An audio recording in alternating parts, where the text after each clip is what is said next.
are the widespread opposition to nuclear weapons before they were ever used. So Robert Oppenheimer, who was one of the main scientists in the Manhattan Project, and his researchers had calculated a possibility that an atomic explosion could ignite all the hydrogen in the oceans or the nitrogen in the atmosphere. He reported this, and obviously the decision was made to go ahead anyway, even though there was, theoretically a chance of that. Again, Secretary of War Henry Stimson in April 1945, so before the bombs were dropped, before the first bomb was tested in July of that year, said modern civilization might be completely destroyed.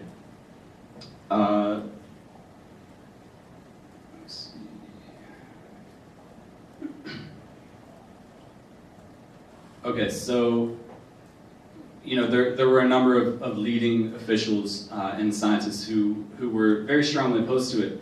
And what also is really striking to me in comparing to what's going on today is how the US news media treated the bombings shortly after they happened.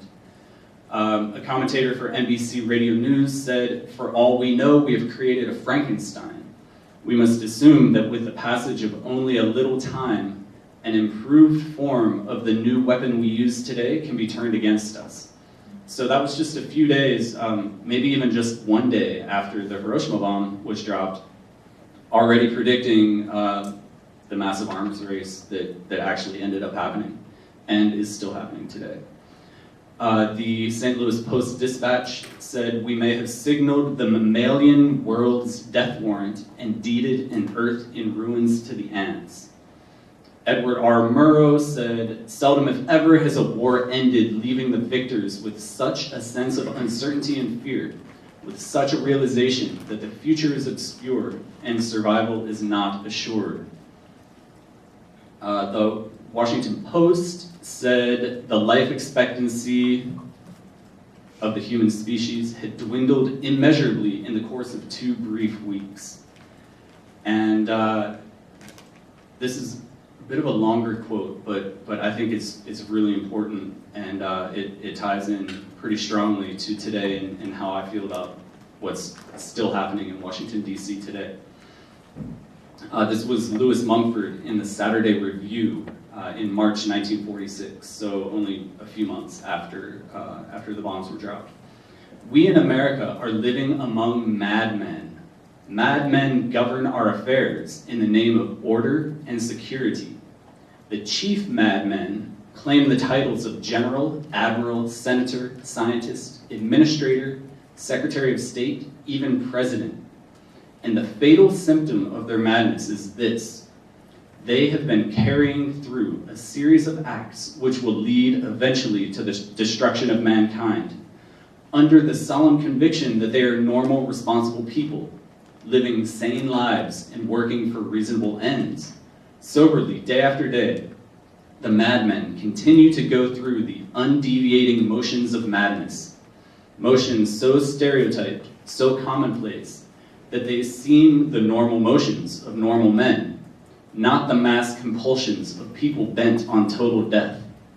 Without a public mandate of any kind, the madmen have taken it upon themselves to lead us by gradual stages to that final act of madness which will corrupt the face of the earth and blot out the nations of men, possibly put an end to all life on the planet itself." I don't see things like that in the mainstream media now. Nuclear weapons have been around for almost 70 years.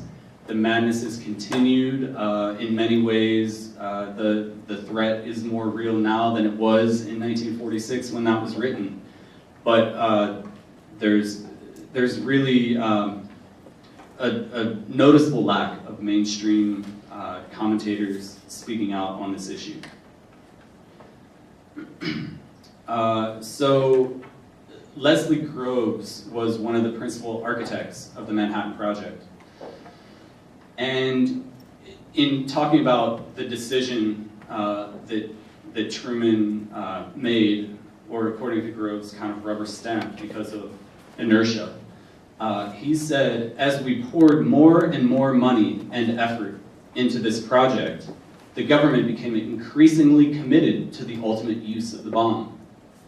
So, he's saying we spent a few $1 billion on the Manhattan Project and kind of felt like, in a way, we had to get a return on our investment.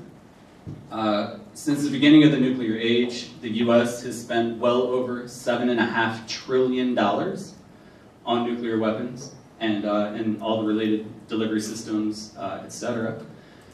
We're spending more money right now on nuclear weapons than we did during the Cold War.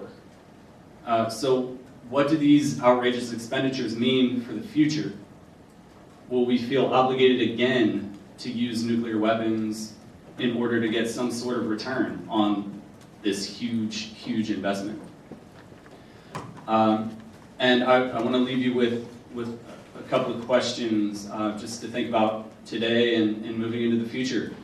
I don't know necessarily that President Truman was an immoral man or an evil man, but he made the decision to drop the bombs on Hiroshima and Nagasaki.